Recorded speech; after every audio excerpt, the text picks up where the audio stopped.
Hi everyone, it's Leah Atlanta, and we are in episode 7 of Leather Together Television.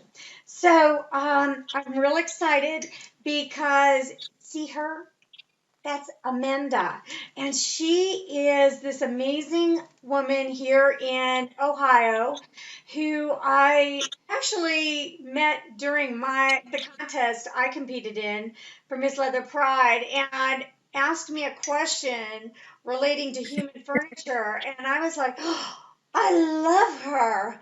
But anyway, she's a multiple title holder. She does all these cool classes. So I'm going to go ahead and introduce you to Amanda. Amanda, I keep wanting to say Amanda because of the way your name is spelled.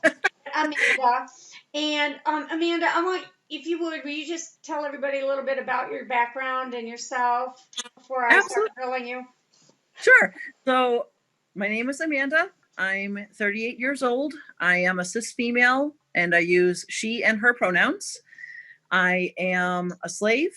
I am leather, a Goldilocks, bisexual, poly, and a masochist with a little bit of a sadistic streak.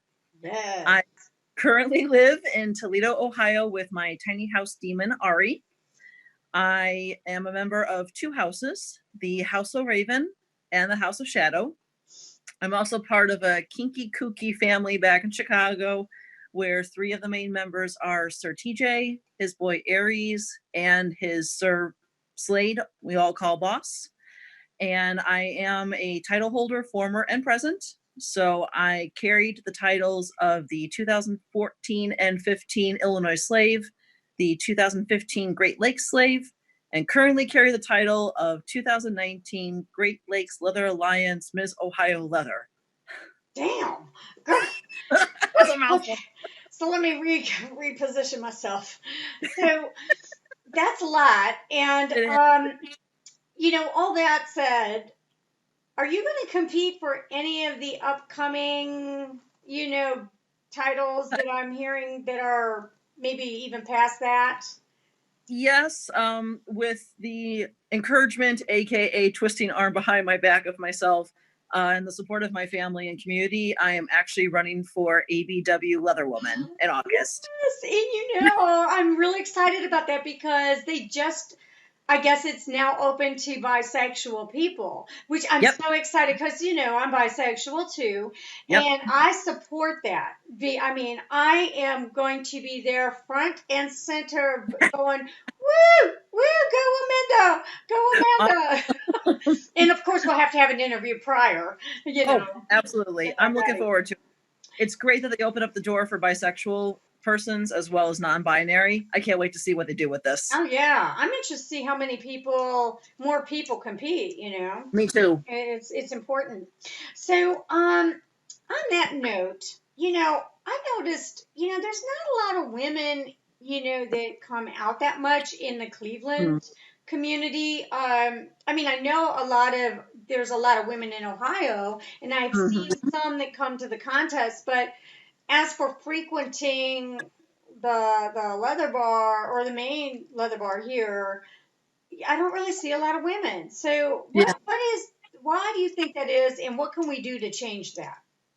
My personal opinion, and this is just mine, is because a lot of the bars are still male only focused.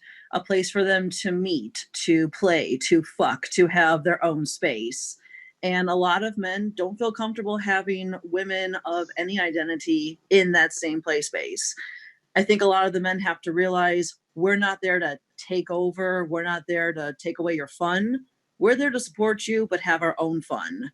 And I think as women, we need to get out there more and be seen, hold out our hands to other women saying, come with me, I'll be there with you. And just tell the men, honestly, guys, we're here for you. Open the doors, have a conversation with us. We're here to play and have a good time and also make change too. Suck it up, Buttercup. We're in this together. I like it. I like it.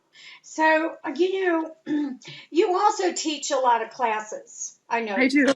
And could you maybe go through those real quick and maybe mention which one do you like to teach the most if you had to choose one? Sure. Three of my favorite classes. One is on human furniture. Another one is on When West Meets East. And the third class that I like, which is kind of controversial, is Can the Willing Be Raped? Mm. Of those three and of the others, the human furniture class is my personal favorite. I've been involved in teaching and playing in human furniture since 2001 or 2011, 2012. It's my baby. It's my favorite. I love it. And, I have to give credit to Delilah, who is a former Mm-hmm. Miss Cleveland Leather, and when that title was still happening. But, Yep. she introduced me to it. Oh, And, cool. well, didn't take me, but told me about it. And we did a lot of research and really, really have developed this huge love for it. So, Yep. we'll have to talk more about that on a side note, yeah, Absolutely. afterward. But you know, I was wondering, like, now these are some fun questions. So Oh, everybody has, we wear leather and we have yep. leather items we play with and gear or whatever. So out of all your leather gear, clothing or toys, what is your favorite and why? My favorite piece is my leather hip harness, which is a leather belt with garters and leather hip pieces. And two reasons why I love it so much. One is it has a ginormous pocket that carries my cell phone, my cards, my keys, everything, necessary to carry. Love that. But the reason why I love it is because if you want to get a little kinky while having sex, have somebody behind me grab a hold of the sides of the hip harness and just give me a good old yank and go to town. It's a Ooh, lot of fun. ooh, I like it. I like it. So,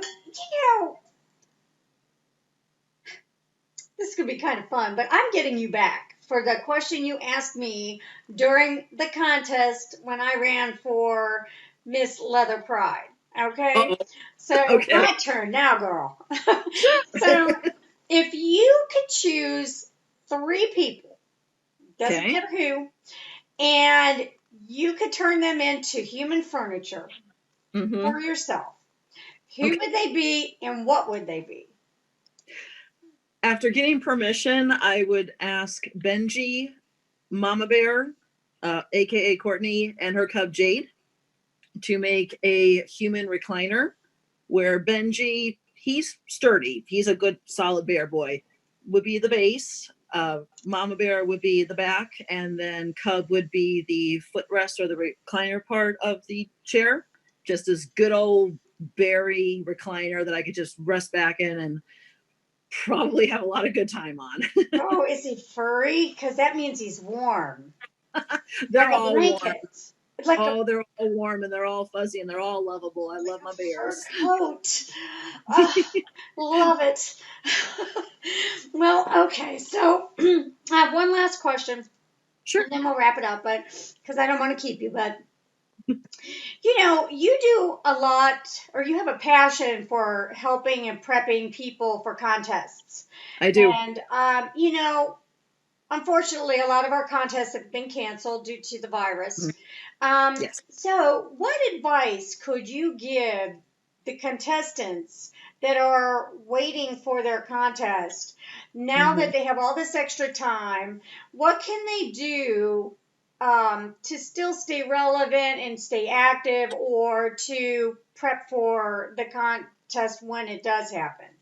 Sure. So, one thing I would say is reach out to folks that were going to compete in the same contest that you were, because in a sense, that is a family Mm, and y'all can work with each other to prep for whatever the next step may be. Another piece of advice would be I would tell the contestant, think about what it is you really want. Is the contest you are going to run for the next step, or do you have to wait? Where are you mentally, emotionally, financially, especially financially right now, with going to the next level for a contest? And frankly, just reach out to people via social media, phone call. Yes, phones do still exist, folks, and good. other ways to have conversations and just say, I want to keep active. I want to keep, being valid. I want to talk to people and have them ask you questions and you ask them questions and just have conversations Mhm. because the contests are going to happen. It's just right now it's slowed down a bit so we all can regroup and take care of our health. Right. And you know what? I mean, personally, I'm, you know, I think that just, social media is a great tool. I mean, it's a It, curse and it's also a curse, but it yeah, can be, but it can be a great tool to help people. It's a, absolutely. I mean, like right now I'm on this campaign about food is medicine and health first. Hmm. So, and how to eat. You can buy groceries in that won't break the bank because Right. everything's, we got to watch our finances, and you can still take care of yourself. So, Exactly. but anyway, I thank you so much for doing this because, oh, it's nice to connect with another lady in the scene, and and learning so much about you. I mean, before this as well, because we chatted before this, okay? Yes, We it did. talked for a while, but anyway, I appreciate that, and uh, taking so much time out of your day, it means a lot, and I thank you. And I thank you for giving me this opportunity. I And really do. This has been fun. And next time you'll have to get your little demon, and I'll bring my little Yoda, and we'll put them in the screen and see if they notice each other. Chaos ensues. Well, anyway, thanks again, and everyone. We'll see you next time. This is episode 7, so look out for episode 8, which will be in a few weeks. Bye. Hi, guys.